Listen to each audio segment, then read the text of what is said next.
3. Sir Robert Victor Goddard. De nombreux prétendus voyageurs dans le temps ont des réputations qui ne résistent souvent pas à l'examen. Mais ce n'est pas le cas de Sir Robert Victor Goddard, ce Sir comme dans Commandeur de l'Ordre de l'Empire britannique, un chevalier de l'Ordre du Bain et le Commodore en chef de l'état-major de l'air de la Royal New Zealand Air Force. Il y a peu de gens qui ne prendraient pas Sir Robert au mot.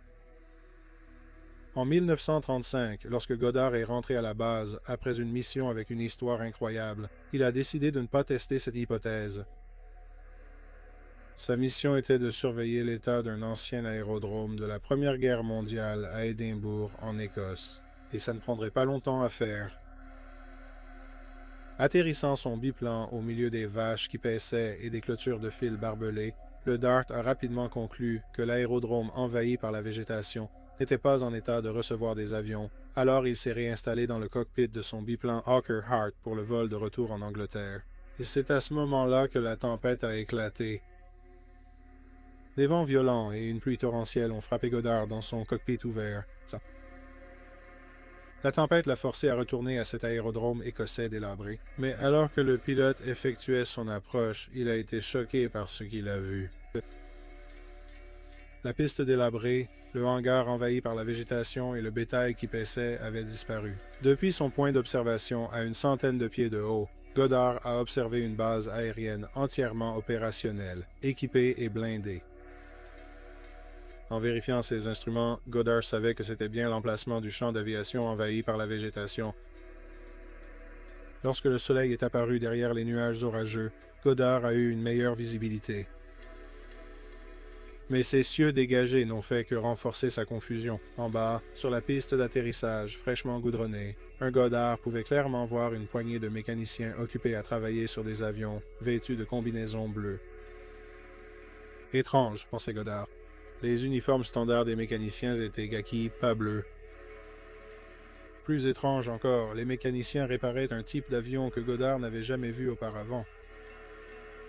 Au lieu des 2 ailes standards communes pendant la Première Guerre mondiale, cet avion n'avait qu'une seule aile. Malgré ses années d'expérience et son habilitation top secrète, Goddard n'avait jamais vu quelque chose de tel.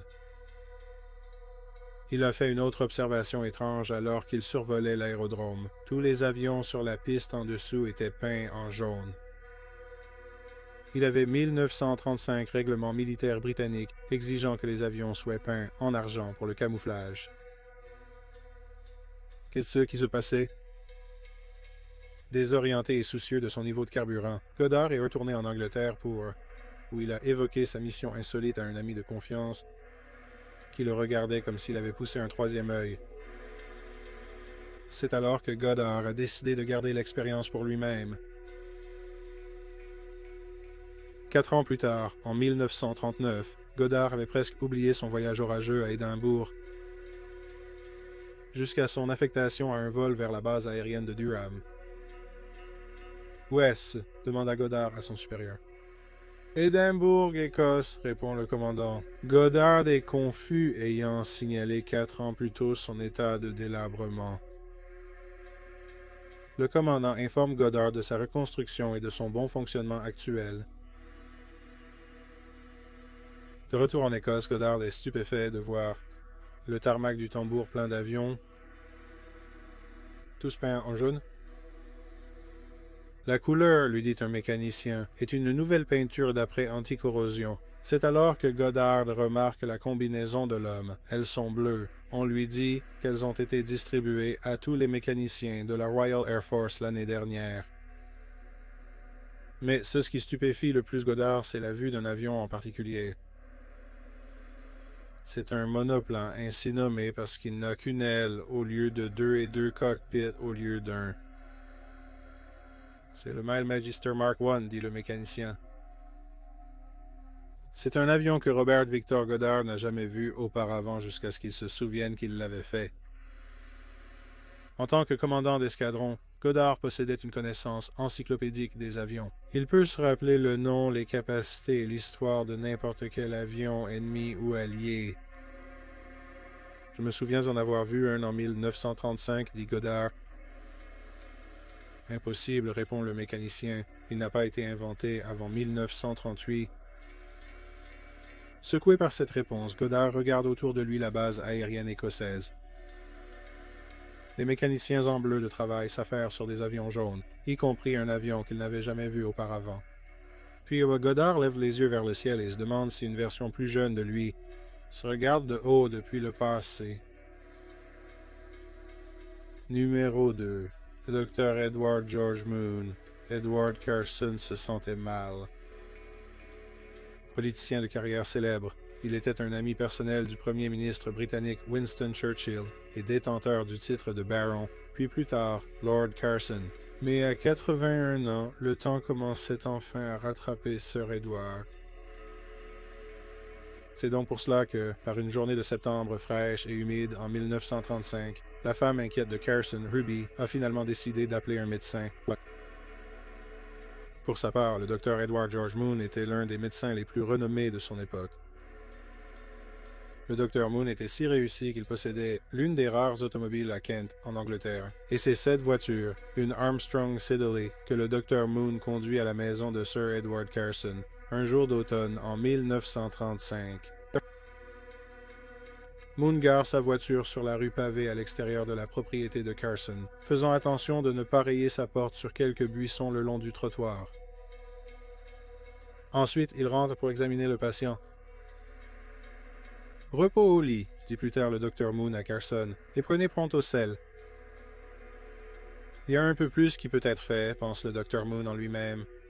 Juste un vieil homme qui vieillit. Cependant, avant de partir pour le retour à la maison, le Dr. Moon donne des instructions à l'infirmière de Carson. « Gardez son moral, lui dit-il, et télégraphiez si les choses empirent. » Et avec ce conseil, le Dr. Moon dit au revoir, descend les escaliers et sort dans la rue. Zut, il se souvient. J'ai oublié d'écrire l'ordonnance, et... C'est alors que le Dr. Moon regarde vers son fidèle Armstrong, pour découvrir que le véhicule a disparu. Volé, pense-t-il. Merde. Mais avant même que le Dr. Moon ne puisse appeler la police, les choses deviennent encore plus étranges. Non! Non seulement la voiture du bon docteur a disparu, mais aussi les haies. C'est Buisson qui a tant essayé de ne pas rayer sa porte. Ceux près du trottoir. Mais alors le trottoir n'est plus là non plus. La rue pavée et le trottoir le long desquels il courait ont disparu. La rue maintenant, devant ses yeux, est une route de terre devenue boueuse en cette journée humide de septembre. Le Dr. Moon devient désorienté. Ses pensées sont partagées entre l'ordonnance oubliée, sa voiture et ce qu'il voit. Il n'est donc peut-être pas surprenant que le Dr. Moon ne remarque pas non plus un homme qui marche vers lui, marchant avec détermination, comme si le Dr. Moon était sa destination urgente. Et à quel point cet homme est bizarrement habillé, pense Moon. En dehors de ses favoris touffus et boueux, il porte un haut de forme noire. En Angleterre, en 1935, les hauts de forme étaient passés de mode, tout comme le corset. Et pourtant, cet homme en portait un accompagné d'un étrange manteau qui est long et ample. Le Dr. Moon se remémore que les manteaux-sacs étaient nommés ainsi. Un manteau qui était passé de mode lorsque la reine Victoria et le prince Albert régnaient sur la Grande-Bretagne au siècle précédent. Alors que l'homme s'approche, c'est alors que le Dr. Moon remarque qu'il porte un pistolet. C'est un long fusil de style mousquet que l'homme a porté sur l'épaule et qu'il pointe maintenant sur le Dr. Moon. L'attention du médecin se détourne de l'homme qui s'approche pour revenir vers la maison, où l'infirmière l'appelle alors qu'elle descend les escaliers vers la porte. L'infirmière s'interroge sur l'ordonnance de Pronto-Sel pour son employeur. Bien sûr, mais alors que le Dr. Moon reprend ses esprits, il regarde de nouveau dans la rue, où sa voiture, les buissons et la rue pavée étaient tous revenus. Exactement comme il s'en souvenait. Et l'homme avec le fusil a aussi disparu. Étrange, pense le Dr. Min, très étrange en effet. Un mois plus tard, le Dr. Min reçoit la nouvelle que Sir Edward Carson est décédé de vieillesse. 81 ans, pense le docteur, c'est déprimant d'avoir vécu aussi longtemps à notre époque. Le journal a indiqué que l'honorable Sir Lord Edward Carson était né en 1854. Étrange, pense le docteur Moon. 54. 1854 était à peu près l'époque des redingotes et des fusils de style mousquet et des hauts de forme. Étrange, en effet. Numéro 1. L'homme de Tared. Le jeune agent des douanes au comptoir de l'aéroport est trempé de sueur. C'est un juillet torride à Tokyo, au Japon, et le nombre de voyageurs internationaux a quadruplé depuis les États-Unis. Fin de l'occupation. Nous sommes en 1954, après tout, et le Japon est, une fois de plus, ouvert aux affaires. En regardant la file de passagers, l'agent pense en lui-même, les affaires doivent être florissantes. L'agent prend une gorgée d'eau, s'essuie le front et appelle la prochaine personne dans la longue file. « D'où venez-vous » demande-t-il à l'homme en japonais. Mais l'homme suivant dans la file est caucasien. Il est aussi blême et confus. Il porte un costume froissé, ne porte pas de bagages et observe ses environs avec consternation. L'homme bafouille en français. L'agent essaie de le calmer avec le peu de français qu'il connaît. Mais l'homme passe rapidement au japonais et parle couramment. « Où est cet endroit » demande-t-il déconcerté. L'agent méfiant fait signe à un garde de sécurité proche. « C'est bien sûr l'aéroport de Haneda. Puis-je voir votre passeport » L'étrange homme pose son passeport sur le comptoir lorsque le garde s'approche. L'agent des douanes l'examine. À présent, c'est lui le confus. L'agent a examiné tous les passeports imaginables, mais il n'avait jamais entendu parler du pays émetteur du passeport, un endroit nommé Tared. Où est-ce? L'homme offre à l'agent un regard interrogateur et explique que Tared est à la frontière de l'Espagne et de la France, entre Barcelone et Toulouse. Maintenant, l'agent devient suspicieux. Ce n'est pas, comme il le pensait, un jeune pays du Moyen-Orient. La guerre y a peut-être changé une partie de la géographie mondiale, mais pas autant. Le gardien de sécurité demande à l'homme de venir avec lui pour régler cela. Dans une arrière-salle humide, l'homme de tourette est assis sur une chaise en métal, déconcerté.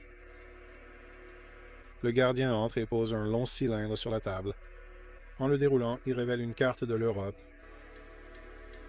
Le gardien demande à l'homme d'indiquer son pays d'origine sur la carte.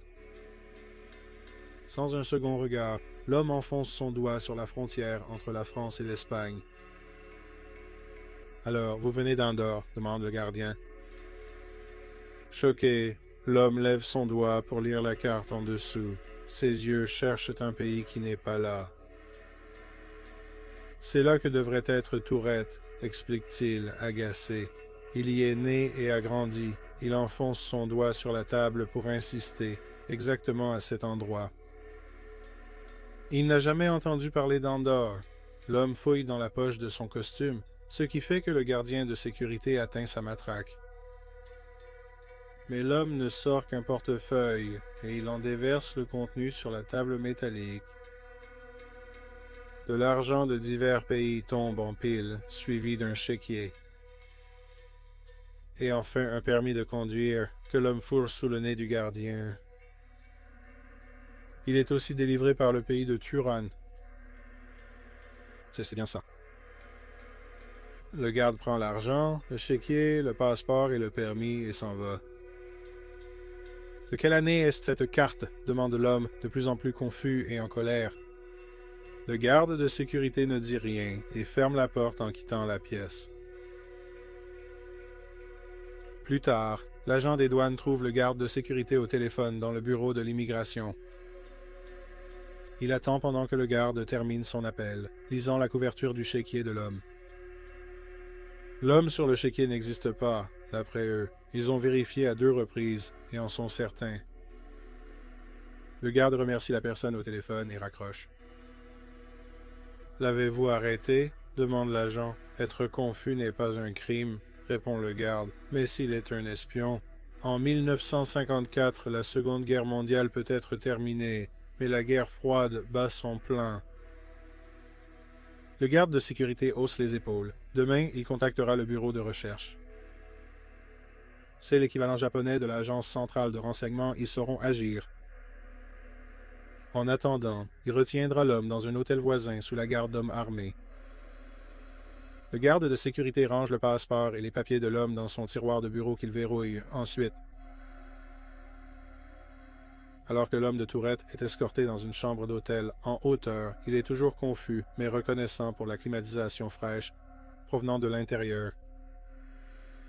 Le garde dit à l'homme qu'une bonne nuit de sommeil pourrait aider à dissiper la confusion. Puis le gardien de sécurité ferme la porte sur l'homme de Tourette et ne le revoit jamais. Le jour suivant, le garde découvre le veilleur, toujours en poste à la porte. Une nuit sans événement, il rapporte. Il est resté dans sa chambre. Mais en entrant dans la chambre d'hôtel, le gardien est choqué de découvrir que l'homme a disparu. Il regarde par la fenêtre de l'hôtel au 30e étage dépourvu de balcon. Une recherche plus approfondie ne révèle aucune preuve et aucun signe de l'homme. Des agents du bureau de recherche arrivent pour interroger l'homme. Le gardien est perdu. Il explique ce qui s'est passé et ouvre le tiroir pour montrer les papiers de l'homme. Mais les papiers ont également disparu, évaporés comme dans l'air. 70 ans plus tard, l'homme de Terred reste un mystère. Il y a des spéculations que l'homme pourrait éventuellement venir du futur. Mais dans 70 ans ou plus, se passera-t-il quelque chose en Europe, quelque chose qui déplacera les frontières et renommera des pays, créant un pays appelé Pered? Peut-être seul le temps nous le dira. Merci d'avoir regardé cette vidéo. Nous espérons que vous l'avez trouvé intéressant. Si vous avez trouvé intéressant, assurez-vous de vous abonner. Nous aurons une nouvelle vidéo sur le paranormal chaque semaine. Si vous êtes nouveau sur cette chaîne, n'oubliez pas de consulter notre autre chaîne, Criminally Listed. Nous avons plus de 325 vidéos présentant des histoires de crimes étranges mais vrais. Vous pouvez la trouver sur la chaîne YouTube Criminally Listed. Nous avons aussi un podcast appelé Criminally Listed Presents Into the Killing sur les affaires non résolues qui ont été finalement élucidées. Vous pouvez le trouver sur Stitcher, Spotify, Amazon Music et autres plateformes de podcast. C'est tout pour aujourd'hui. Merci d'avoir regardé. Merci.